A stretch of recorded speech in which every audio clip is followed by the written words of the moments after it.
Mark Gorski going against Nelson Vails, and what a difference in backgrounds between these two. Nelson Vails used to race his bike in Central Park in some of those kids' races, just an old beat-up thing, trying to win a ticket to Disneyland. Can you believe it? And here he is, facing Mark Gorski of Costa Mesa, California, a University of Michigan graduate who was a four-time national champion for the gold medal. This is going to be a very interesting ride between these two. I think Nelson, if he wants to win this ride, he's going to have to hold Mark down to a very short sprint. I think Mark Gorski has a higher top end, but I think Vails is much more explosive. He can get it up to speed much faster. So if I was Nelson, I'd try to stay at the front, try to keep the pace slow until the last possible moment.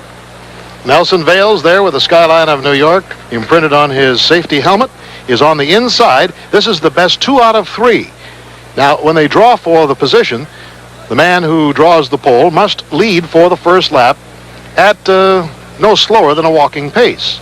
And you'll see Nelson Vails probably not play too much cat and mouse here. He doesn't like that too much. He just, frankly, he thinks he's on a mission here. He thinks he has the strength to do it. And even though he has never beaten Gorski, he has beaten him in a ride, forcing him to 3, as a matter of fact, in the national championships. But the fact is he's never beaten him. And that, I think, has been in his craw for a long time. But Nelson is continuing to excel at sprinting. You know, he's one of those guys who hasn't been around for a long time, so he's progressively gotten better and better and better. And who knows, this is the first time he's ever been here and the first time for Mark. So expect a lot from Nelson, but also expect a lot from Mark. You know, he's the #1 seed coming in here, one of the best in the world. Watching each other very, very carefully. This is 3 laps around, and they're just coming to the end of the first lap.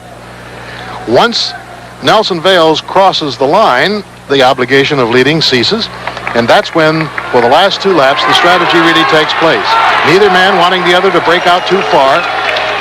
In case you're watching your first match sprint, the reason you don't want to lead is because it's harder to pedal. You have to get out there against the wind resistance. So if you can slide in behind your opponent, follow in the slipstream, you're better off. Then save it for the last 200 meters or so, slingshot around, and power your way to the finish line.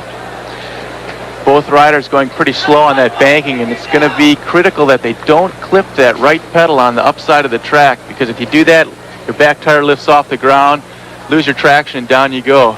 Skin yourself up a little bit. These bikes are fantastic. They only weigh about 13 pounds. And no brakes. No brakes on these things. So.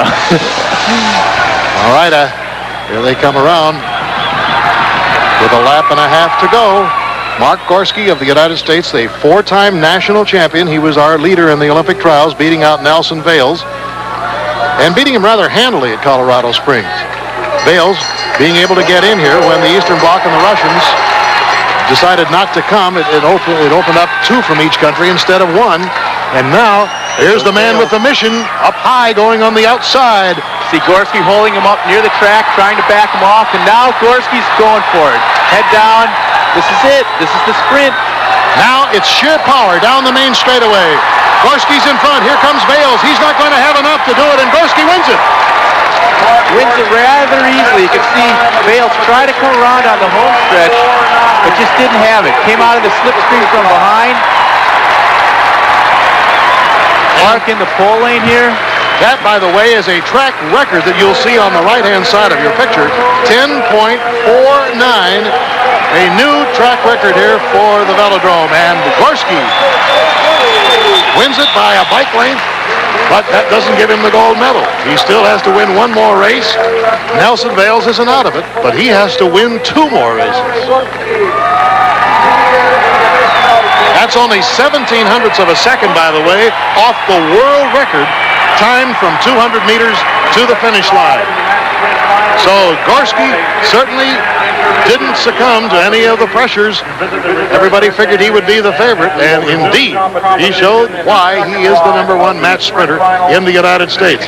There, by the way, is Mayor Tom Bradley of the city of Los Angeles, shaking hands with a number of people coming by to wish him well, and what a job this city has done. So Gorski has won. Heat 1. 1 to go. We'll be back. Now you can compete in the Olympics too. There's